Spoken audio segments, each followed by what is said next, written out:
जय श्री राम, जय श्री राम। श्री तुलसीदास द्वारा रचित रामचरितमानस के 16वें मासपरायण के अंतिम अंशों और 17वें मासपरायण के प्रारंभ के अध्ययन में आज भी हम अयोध्या कांड के आगे के अंशों का अध्ययन करने जा रहे हैं। कल के अंश में हमने देखा था कि मुनि भारद्वाज ने अपने 4 ब्रह्मचारियों को श्री राम जी के साथ भेजा ताकि वे उन्हें आगे जंगल का रास्ता दिखाकर आए।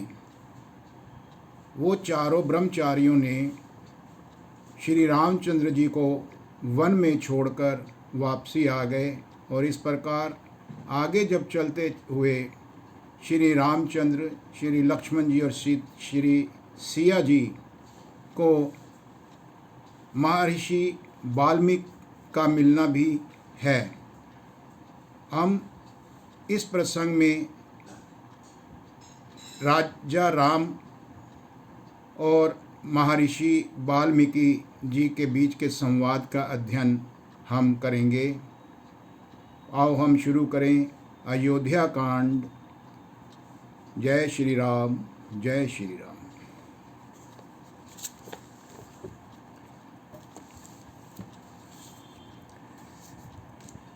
दोहा।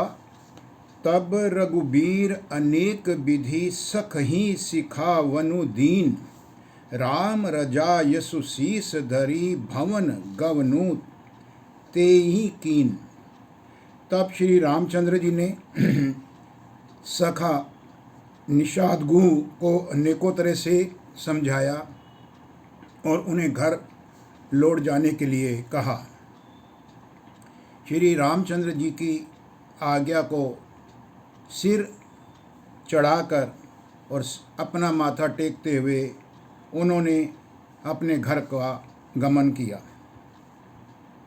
पुनि सिय राम लखन कर जोरी, जमु नहीं कीन प्रणाम बहोरी। चल सिए मुदित दऊ भाई, रबित नुजाह कई करत बड़ाई। फिर सीता जी, श्री राम जी और लक्ष्मण जी ने हाथ जोड़कर यमुना जी को पुनः प्रणाम किया और सूर्य कन्या यमुना जी की बड़ाई करते हुए सीता जी सहित दोनों भाई प्रसन्नतापूर्वक आगे की ओर चल पड़े।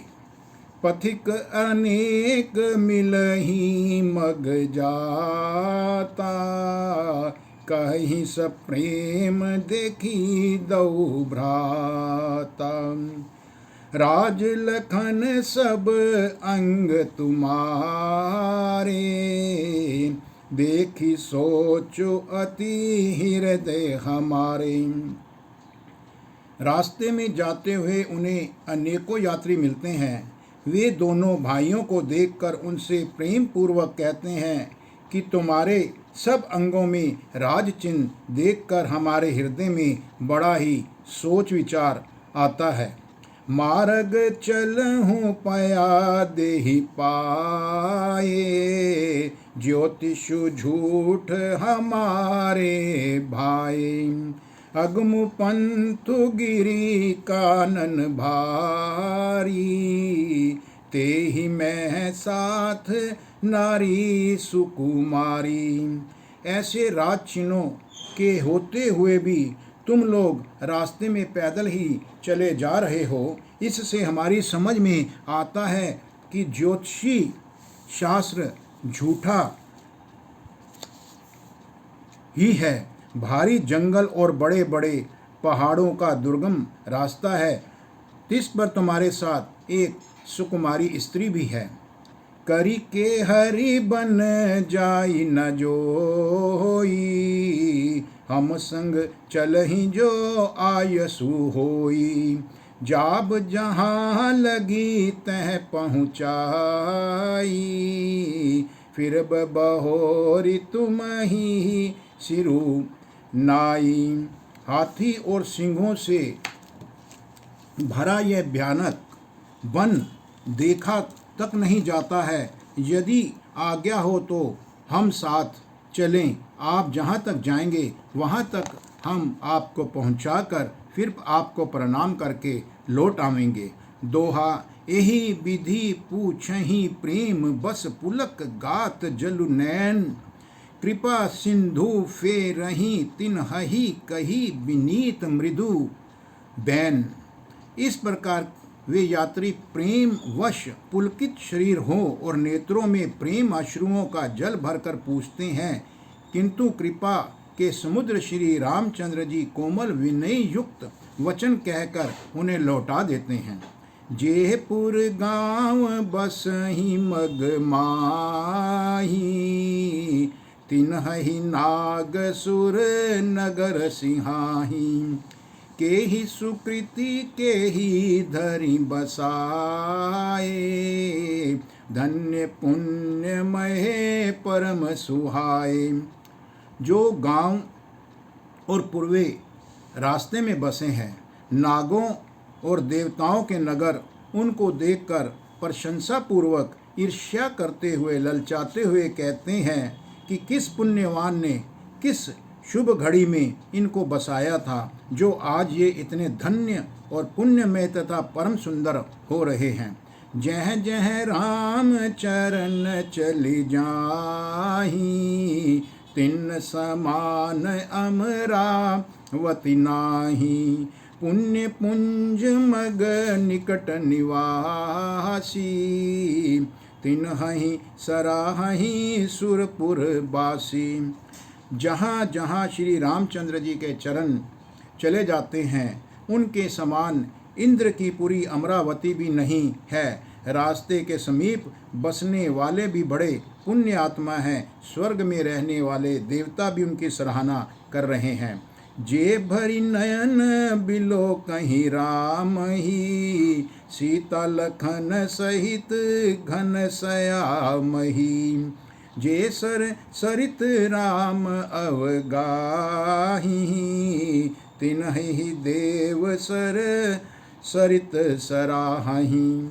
जो नेत्र भरकर सीता जी और लक्ष्मण जी सहित घन श्याम और श्री राम जी के दर्शन करते हैं, जिन तालाबों और नदियों में श्री राम जी स्नान कर लेते हैं, देव सरोवर और देव नदियाँ भी उनकी बड़ाई करती हैं। जेहि तरुतर प्रभु बैठ ही जाई करहि कल्प तरु तासु बड़ाई। परसि राम पद पदुम परागा मानती भूमि भूरी निज भागा। जिस वृक्ष के नीचे प्रभु जा बैठते हैं, कल्प वृक्ष भी उसकी बड़ाई करते हैं। श्री रामचंद्र जी के चरण कमलों की रज का स्पर्श करके पृथ्वी अपना बहुत बड़ा सौभाग्य मानती है। दोहा है छाह करही घन विभु धगन बरसहि सुमन सिहाही। देखत गिरी बिहग मृग रामू चले मग जाही। रास्ते में बादल छाया करते हैं और देवता फूल बरसाते और सिहाते हैं। पर्वत वन और पशु पक्षियों को देखते हुए श्री राम जी रास्ते में चले जा रहे हैं। सीता लखन सहित रघुराई गाँव निकट जब निक सही जाई। सुनि सब बाल वृद्ध नर नारी चलहि तुरत ग्रह काजू बिसारी। सीता जी और लक्ष्मण जी सहित श्री रघुनाथ जी जब किसी गांव के पास से जा निकलते हैं, तब उनका आना सुनते ही बालक बूढ़े स्त्री पुरुष सब अपने घर और काम काज को भूलकर तुरंत उन्हें देखने के लिए चल देते हैं। राम लखन सिए रूप निहारी पाई नयन फलु होई सुखारी। सजल बिलोचन पुलक शरीरा सब भय मगन देखई दौ बीरा। श्री राम जी लक्ष्मण जी और सीता जी का रूप देखकर नेत्रों का फल पाकर वे सुखी होते हैं।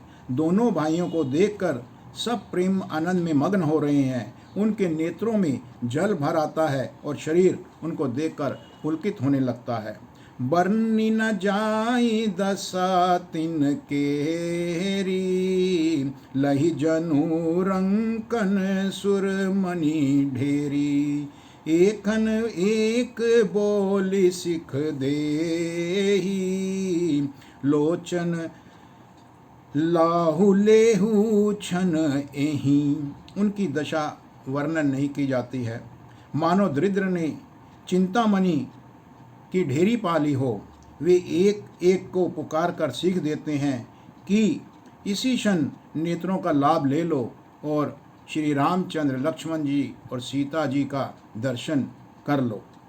राम ही देखी एक अनुरागे, चितवत चले जाही संग लागे। एक नयन मग छवि उर आनी, हो ही शीतल तन मन बरबानी। कोई श्री रामचंद्र जी को देखकर ऐसे प्यार से अनुराग में भर गए हैं कि वे उन्हें देखते हुए उनके साथ लगे चले जा रहे हैं। कोई नेत्र मार्गों से उनकी छवि को हृदय में लाकर शरीर, मन और श्रेष्ठ वाणी से शिथिल हो रहे हैं, अर्थात उनके शरीर, मन और वाणी का व्यवहार बंद हो जाता है। दोहा एक देखी बट जहाँ, भली डासी मृदुल तृणपात। कहीं गवाई छिनकु श्रमु गव नभ अबही की प्रात। कोई बड़ की सुंदर छाया देखकर वहाँ नरम घास और पत्ते बिछाकर कहते हैं कि क्षण भर यहाँ बैठकर आप थकावट मिटा लीजिए, फिर चाहे अभी चले जाइएगा, चाहे सुबह चले जाइएगा। एक कलश भरी आ नहीं पानी, अंचई नाथ कहीं मृदु बानी। सुनी प्रिय बचन प्रीति अति देखी, राम कृपाल सुशील विशेषी। कोई घड़ा भरकर पानी ले आता है और कोई कोमल वाणी से कहता है, नाथ आचमन तो कर लीजिए। उनके प्यारे वचन सुनकर और उनका अत्यंत प्रेम देखकर दयालु और परम सुशील श्री रामचंद्र जी क्या कहते हैं, ये सुनिए। जानी श्रमित सिए मन माही, घरिक विलंबु कीन बट छाही। मुदित नारी नर देखहि शोभा, रूप अनूप नयन मनुलोभा। मन में सीता को भी थकी हुई जानकर घड़ी भर बड़ की छाया में वे विश्राम करने लगते हैं। स्त्री पुरुष आनंदित होकर उनकी शोभा देखते हैं। अनुपम रूप ने उनके नेत्र और मनों को लुभा लिया है। एक टक सब सोही चहु ओरा, रामचंद्र मुख चंद चकोरा। तरुण तमाल बरन तनु सोहा, देखत कोटि मदन मनु मोहा। सब लोग टकटकी लगाए श्री रामचंद्र जी के मुखचंद्र को चकोर की तरह तन्मय होकर देखते हुए चारों ओर सुशोभित हो रहे हैं। श्री रामचंद्र जी का नवीन तमाल, वृक्ष के रंग का श्याम शरीर अत्यंत शोभा दे रहा है, जिसे देखते ही करोड़ों कामदेवों के मन भी मोहित होने लगते हैं। दामिनी बरन लखन सुठिनी के, नख सिख सुभग भाव्यती जी के। मुनिपट कटिन कसे तुनीरा, सोहहि कर कमलनी धनु तीरा। बिजली से रंग के लक्ष्मण जी बहुत ही भले मालूम होते हैं। वे नख से शिखा तक बहुत सुंदर हैं और मन को वो बहुत भाते हैं। दोनों मुनियों के वलकल आदि वस्त्र पहने हैं और कमर में तरकस कसे हुए कमल के समान हाथों में धनुष बाण उनके शोभित हो रहे हैं। जटा मुकुट शीसनि सुभग उर भज नयन विशाल, शरद परब विधु बदन कर लसत सवेद कन जाल। उनके सिरों पर सुंदर जटाओं के मुकुट हैं, वृक्ष और उनके वक्षस्थल भुजा और नेत्र विशाल हैं, और शरद पूर्णिमा के चंद्रमा के समान सुंदर मुखों पर पसीने की बूंदों का समूह भी शोभित हो रहा है। बरनी न जाई मनोहर जोरी, शोभा बहुत थोरी मति मोरी। राम लखन सिए सुंदरताई, सब चित वहीं चित मन मति लाई। उस मनोहर जोड़ी का वर्णन ही नहीं किया जा सकता है, क्योंकि उनकी शोभा ही बहुत अधिक है और मेरी बुद्धि थोड़ी है। श्री राम, श्री लक्ष्मण जी और सीता जी की सुंदरता को सब लोग मन, चित्त और बुद्धि तीनों को लगाकर देख रहे हैं। थके नारी नर प्रेम पियासे, मनहु मृगोई मृग देख ही दिया से। सिए सब मीप ग्राम तिय जाही, पूछत अति स्नेहो सकु चाही। प्रेम के प्यासे वे गांवों के स्त्री पुरुष उनके सौंदर्य और माधुर्य की छटा देखकर ऐसे थकित रह गए हैं जैसे दीपक को देखकर हिरनी और हिरन निस्तब्ध रह जाते हैं। गांवों की स्त्रियां सीता जी के पास आती हैं और परंतु अत्यंत स्नेह के कारण उनसे पूछते हुए फिर भी सकुचाती हैं और शर्म कर रही होती हैं। बार बार सब लागहि पाए, कहीं बचन मृदु सरल सुभाए। राजकुमारी बिने हम करही, तिय सुभाए कछु पूछत डरही। बार बार सब उनके पांव लगती हैं और सहज ही सीधे सादे व कोमल वचन कहती है, हे राजकुमारी, हम विनती करती हैं, कुछ निवेदन करती हैं, परंतु स्त्री स्वभाव के कारण कुछ पूछते हुए हमें डर भी लगता है। स्वामिनी अभिनय क्षम भी हमारी, बिलगु न मानव जानी गंवारी। राजकुंवर दौ सहज सलोने, इन्ह ते लहि दुति मरकत सोने। हे स्वामिनी, हमारी डिठाई क्षमा कीजिएगा और हमारी गंवारी जानकर बुरा न मानिएगा। ये दोनों राजकुमार स्वभाव से ही बहुत ही परम सुंदर हैं। मरकत मणि यानी पन्ने और स्वर्ण ने कांति इन्हीं से पाई है ऐसा मालूम होता है। अर्थात मरकत मणि में और स्वर्ण में जो हरित और स्वर्ण की आभा है वह इनकी हरिता भनील और स्वर्ण कांति के एक कण के बराबर भी नहीं है। दोहा, श्यामल गोर किशोर बर सुंदर सुषमा एन, शरद सरबरी नाथ मुखु शरद सरो रुह नैन। श्याम और गोर वर्ण है, सुंदर किशोर अवस्था है, दोनों ही परम सुंदर और शोभा के धाम हैं। शरद पूर्णिमा के चंद्रमा के समान इनके मुख और शरद ऋतु के कमल के समान इनके नेत्र हैं। यहाँ पर मास प्रायण 16वां समाप्त होता है, 17वें मास का प्रारंभ होगा और साथ के साथ ही 9वां प्रायण चौथे का भी विश्राम है। यहाँ पर 5वां 9वां प्रायण भी प्रारंभ हो रहा है। कोटि मनोज लजावनिहारे, सुमुखी कहूँ को आही तुम्हारे।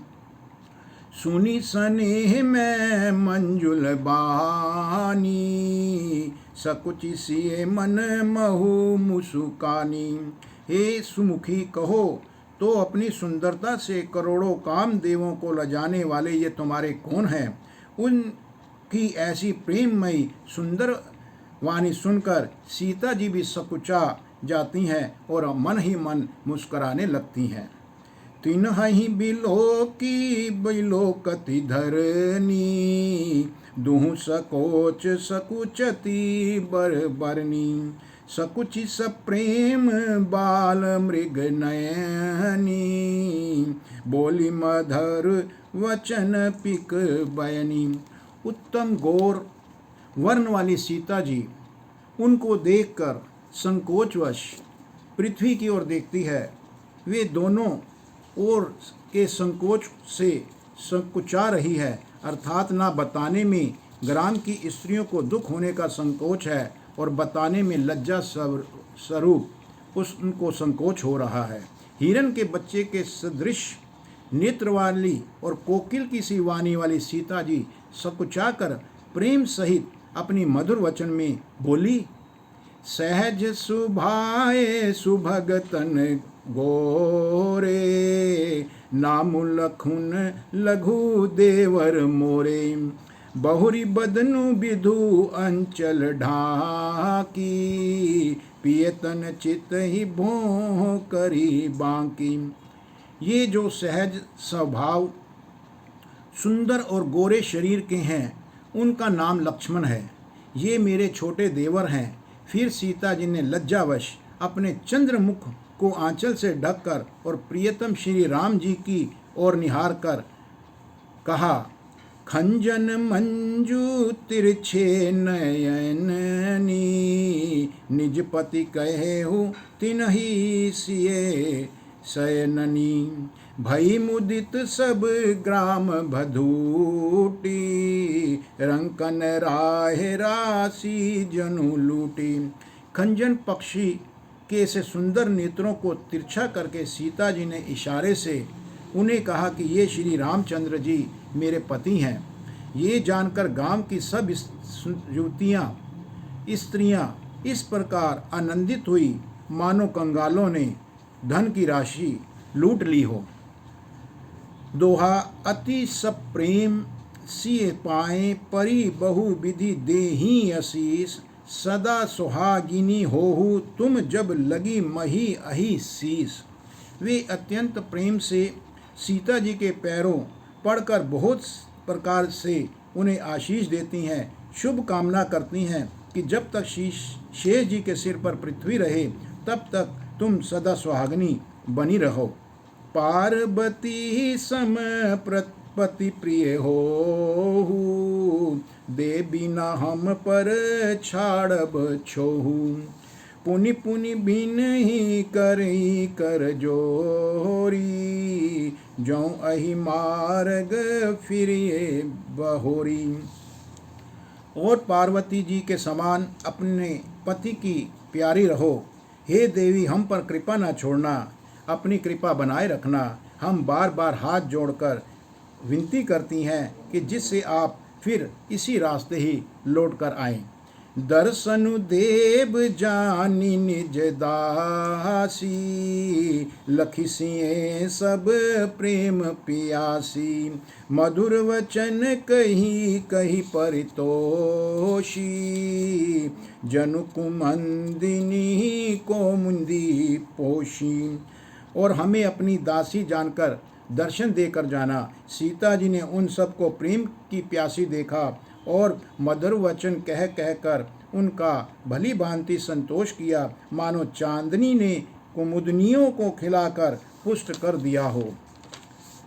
तब ही लखन रघुबर रुख जानी, पूछे हूँ मगु लोगनी मृदु बानी, सुनत नारी नर भय दुखारी, पुलकित गात बिलोचन बारी। उसी सर में श्री रामचंद्र जी का रुख जानकर लक्ष्मण ने कोमल वाणी से लोगों से आगे जाने का रास्ता पूछा। ये सुनते ही सभी स्त्री पुरुष बहुत दुखी होने लगे। उनके शरीर पुलकित हो गए और नेत्रों से वियोग की संभावना से प्रेम का जल भर आया।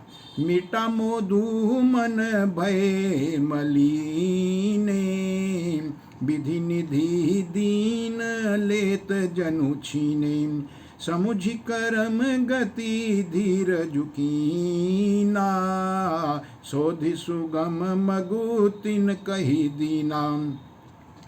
उनका आनंद मिट गया और मन ऐसे उदास हो गए मानो विधाता ने दी हुई कोई संपत्ति उनसे छीन ली हो। कर्म की गति समझकर उन्होंने भी धैर्य धारण किया और अच्छी तरह निर्णय करके सुगम मार्ग उनको बतला दिया कि आप लोग इस मार्ग से आगे प्रस्थान करें।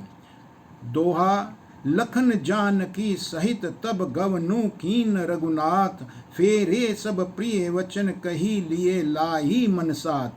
तब लक्ष्मण जी और जानकी जी सहित श्री रघुनाथ जी ने आगे की ओर गमन किया और सब लोगों को प्रिय वचन कहकर लौटाया, किंतु उनके मनों को अपने साथ ही लगा लिया। फिरत नारी नर अति पछताही, दे अहि दोष देही मन माही। सहित विषाद परस पर कही, विधि कर तब उलटे सब अहि। लौटते हुए वे स्त्री पुरुष बहुत ही पछता रहे हैं और मन ही मन देव को दोष देते हैं। परस्पर बड़े ही विषाद के साथ कहते हैं कि विधाता के सभी काम उल्टे हैं।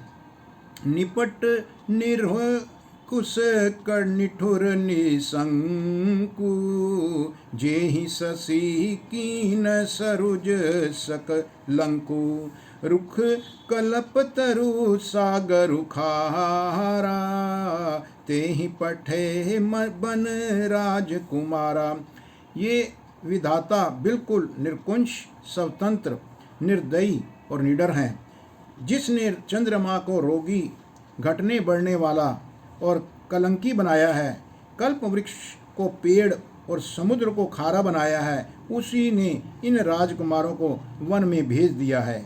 जऊं पे इन्हि दीन बन बासु, कीन बादी विधि भोग बिलासु।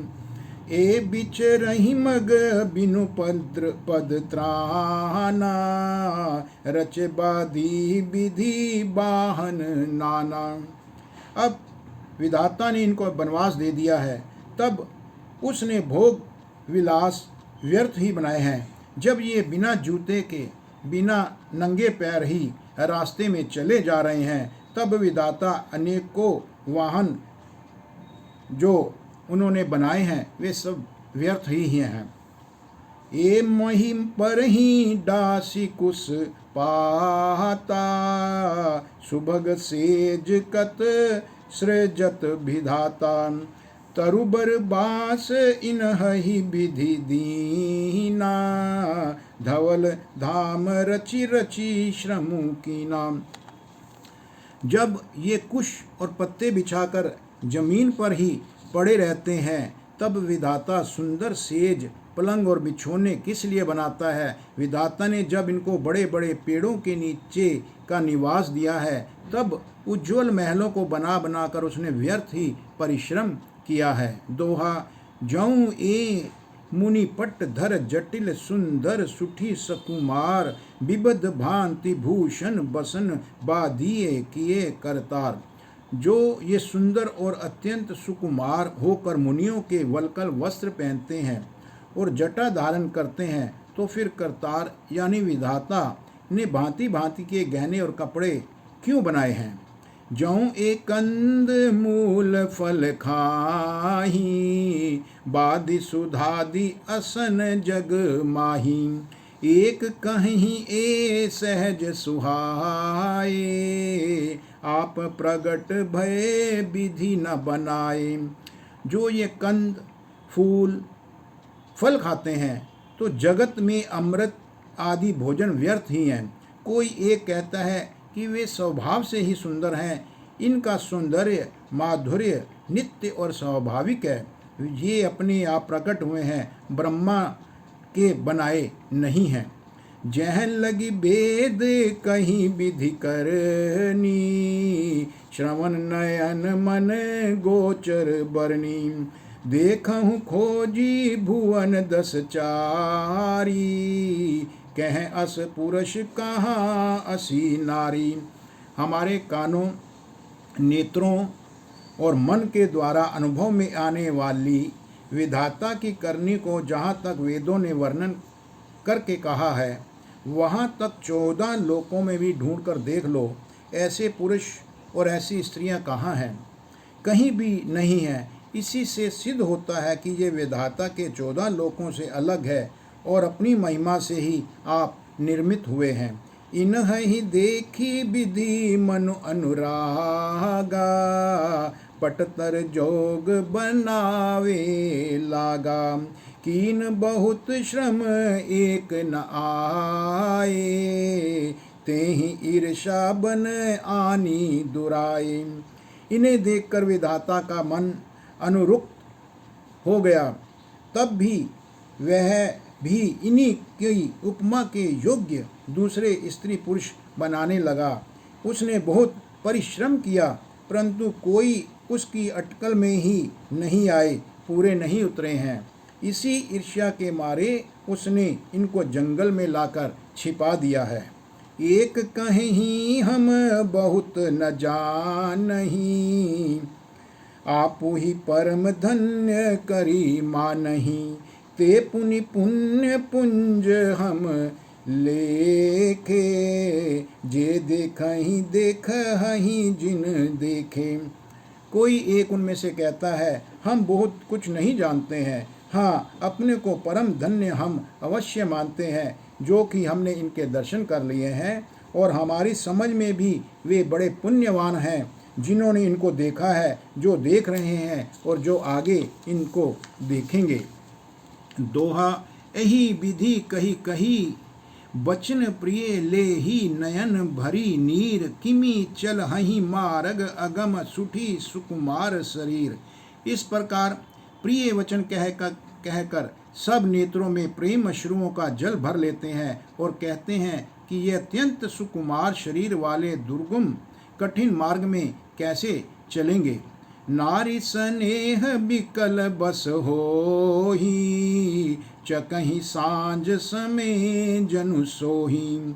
मृदु पद कमल कठिन मगु जानी, गहबर हृदय कहि बरबानी।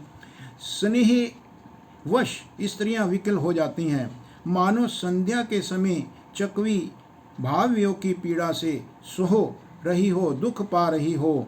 इनके चरण कमलों को कोमल तथा मार्ग को कठोर जानवर वे व्यथित हृदय से उत्तम वाणी कहती हैं। पर सत मृदल चरण अरुणारे, सकु चति मही जिमि हृदय हमारे। जौं जगदीश इन्हि बनु दीना, कस न सुमन महे मारगु कीना। इनके कोमल और लाल लाल चरणों के तलवों को छूते ही पृथ्वी जैसे ही सकुचा जाती है, जैसे हमारे हृदय सकुचा रहे हैं। जगदीश्वर ने यदि इन्हें वनवास ही दिया तो सारे रास्ते को पुष्प में क्यों नहीं इन्होंने पृथ्वी ने बना दिया। जौं मागा पाई आई विधि पाई, एरकी अहि सखी आखिन माही।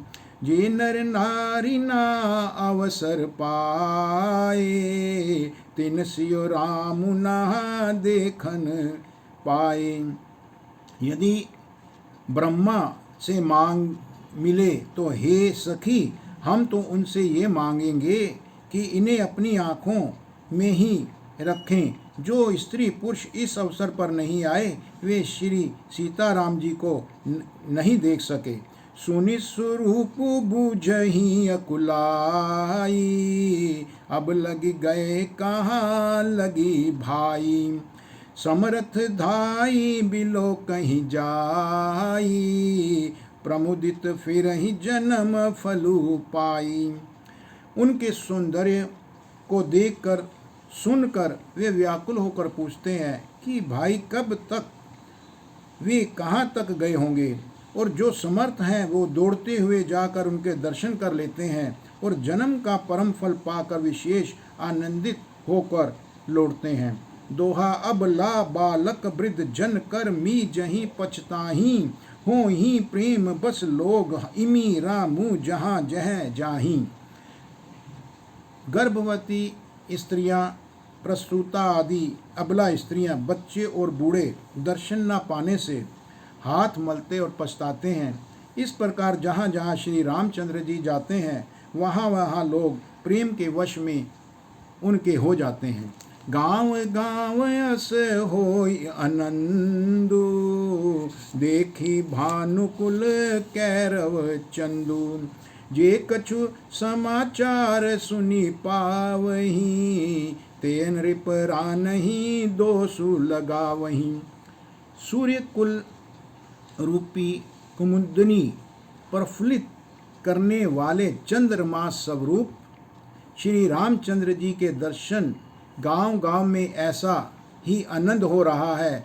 जो लोग कुछ भी समाचार सुन पाते हैं वे राजा रानी दशरथ और कैकई को दोष लगाते हैं कि क्यों उन्होंने इन्हें वनवास दे दिया है। कहीं ही एक अति भल नर नाहु, दीन हम ही जोई लोचन लाहू। कहीं परस पर लोग लगाई, बात सरल स्नेह सुहाई। कोई ये कहता है कि राजा बहुत ही अच्छे हैं जिन्होंने हमें अपने नेत्रों का लाभ दिया। स्त्री पुरुष सभी आपस में सीधी स्नेह भरी सुंदर बातें कह रहे हैं। ते पितु मातु धन्य जिन जाए, धन्य सो नगर जहाँ ते आए। धन्य सो देसु सैलु बन गाऊ, जह जह जाही धन्य सोई ठाऊ। वे सभी लोग कहते हैं कि वे माता पिता धन्य हैं जिन्होंने इन्हें जन्म दिया है। वे नगर भी धन्य है जहाँ से ये आए हैं। यह देश पर्वत वन और गांव भी धन्य है और वही स्थान धन्य है जहाँ जहाँ ये सभी जा रहे हैं। सुख पायूं बिरंची रचिते ही, ए जही के सब भांति सनही। राम लखन पथि कथा सुहाई, रही सकल मग कानन छाई। ब्रह्मा ने उसी को रचकर सुख पाया है जिसके ये श्री रामचंद्र जी सब प्रकार से स्नेही हैं। पथिक रूप श्री राम लक्ष्मण जी की सुंदर कथा सारे रास्ते और जंगल में छा गई है। दोहा यही विधि रघुकुल कमल रवि मग लोघन सुख देत, जाही चले देखत विपन सिए सो मित्रित समेत। रघुकुल रूपी कमल खिलाने वाले सूर्य श्री रामचंद्र जी इस प्रकार मार्ग के लोगों को सुख देते हुए और सीता जी और लक्ष्मण जी सहित वन को देखते हुए चले जा रहे हैं।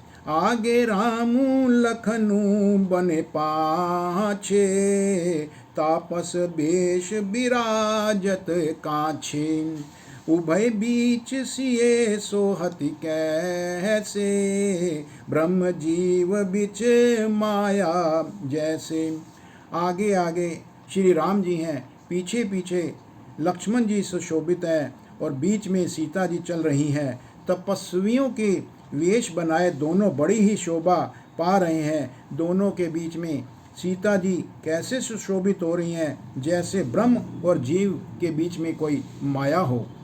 बहुरी कहेऊँ छवि जसी मन बसई, जनु मधु मदन मध्य रति लसई। उपमा बहुरी कहेऊँ जी जोही, जनु बुध विधु बिचन रोहिणी सोही। फिर जैसी छवि मेरे मन में बस रही है उसको कहता हूँ, मानो वसंत ऋतु और कामदेव के बीच में रति कामदेव की स्त्री शोभित हो। फिर अपने हृदय में खोज कर उपमा करता हूँ और कहता हूँ कि मानो बुध चंद्रमा के पुत्र और चंद्रमा के बीच में रोहिणी यानी चंद्रमा की स्त्री सोह रही हो। प्रभु पद रेख बीच बीच सीता, धरती चरण मग चलती सभीता। सिय राम पद अंक बराए, लखन चलही मगु दाहिने लाए। प्रभु श्री रामचंद्र जी के जमीन पर अंकित होने वाले दोनों चरण चिन्हों के बीच बीच में पैर रखती हुई सीता जी कहीं भगवान के चरण चिन्हों पर पैर न टिक जाए इस बात से डरती हुई मार्ग में चल रही है। और लक्ष्मण जी मर्यादा की रक्षा के लिए सीता जी और श्री रामचंद्र जी के दोनों के चरण चिन्हों को बचाते हुए उन्हें दाहिने रखकर रास्ता चल रहे हैं। राम लखन सिए प्रीति सुहाई, बचन अगोचर किमि कही जाई। खग मृग मगन देखी छवि होई, लिए चोरी चित राम बटोही। श्री राम जी, लक्ष्मण जी और सीता जी की सुंदर प्रीति वाणी का विषय नहीं है, अर्थात अनिवर्चनीय है, अतः वह कैसे कही जा सकती है। पक्षी और पशु भी उस छवि को देखकर प्रेम आनंद में मग्न हो जाते हैं। पथिक रूप श्री रामचंद्र जी ने उनके भी चित्तों को चुरा लिया है। दोहा जिन देखे पथिक प्रिय सिए समेत दऊ भाई, भव मगु अगमु आनंदु ते ही बिनु श्रम रहे सिराई। प्यारे पथिक सीता जी सहित दोनों भाइयों को जिन जिन लोगों ने देखा उन्होंने भव का अगम मार्ग, जन्म मृत्यु रूपी संसार में भटकने का भयानक मार्ग बिना ही परिश्रम आनंद के साथ तय कर लिया, अर्थात वे आवागमन के चक्र से सहज ही छूटकर मुक्त हो गए हैं। अजहु जासु उर सपने हूँ काऊ, बसहु लखनु सिए रामु बटाऊ। राम धाम पथ पाई सोई, जो पथ पाव कबहु मुनि कोई। आज भी जिसके हृदय में स्वप्न में भी कभी लक्ष्मण सीता राम तीनों बटोही आ बसे, तो वह भी श्री राम जी के परम धाम के उस मार्ग को पा जाएगा जिस मार्ग को कभी कोई बिरले ही मुनि पाते हैं। तब रघुबीर श्रमित सिए जानी, देखी निकट बटु शीतल पानी। तह बसी कंद मूल फल खाई, प्रात नहाई चले रघुराई। तब श्री रामचंद्र जी सीता जी को थकी हुई जानकर और समीप ही एक बड़ का वृक्ष देखकर और ठंडा पानी देखकर उस दिन वहीं पर ठहर गए। कंद मूल फल खाकर रात भर वहाँ रहकर प्रातःकाल स्नान करके श्री रघुनाथ जी आगे की ओर बढ़ चले। देखत बन सर सहल सुहाए, वाल्मीकि आश्रम प्रभु आए। राम दीख मुनि बासु सुहावन, सुंदर गिरि काननु जलु पावन। सुंदर वन, तालाब और पर्वत देखते ही प्रभु श्री रामचंद्र जी वाल्मीकि जी के आश्रम में आए। श्री रामचंद्र जी ने देखा कि मुनि का निवास स्थान बहुत ही सुंदर है, जहाँ सुंदर पर्वत, वन और पवित्र जल हैं। सरनिक सरोज बिटप बन फूले, गुंजत मंजु मधुप रस भूले। खगन मृग विपुल कोलाहल करही, बिरहित बैर मुदित मन चरही।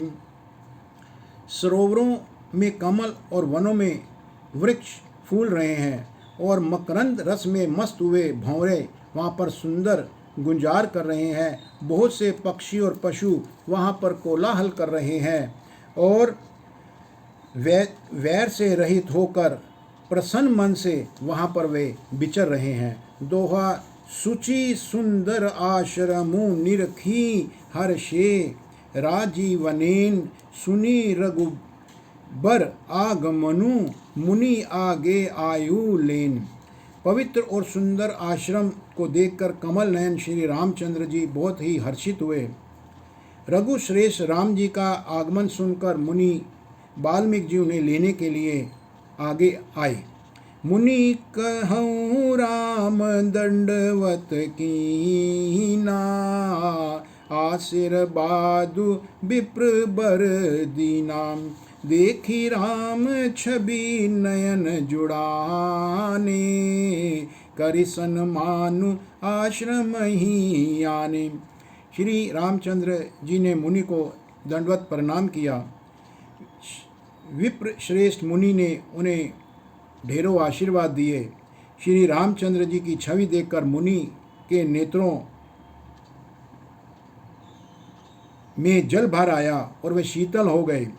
सम्मान पूर्वक मुनि उन्हें आश्रम में ले आए।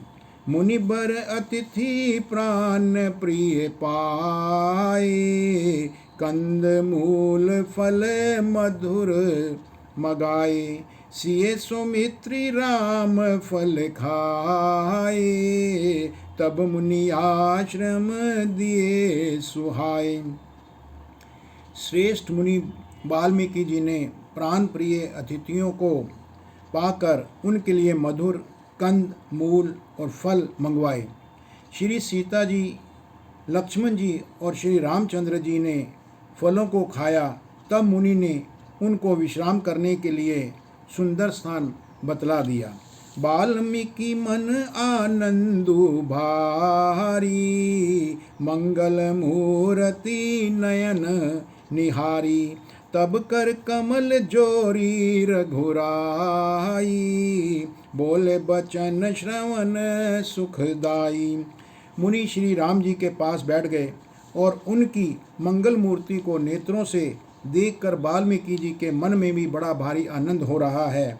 तब श्री रघुनाथ जी कमल सदृश हाथों को जोड़कर कानों को सुख देने वाले मधुर वचन बोले।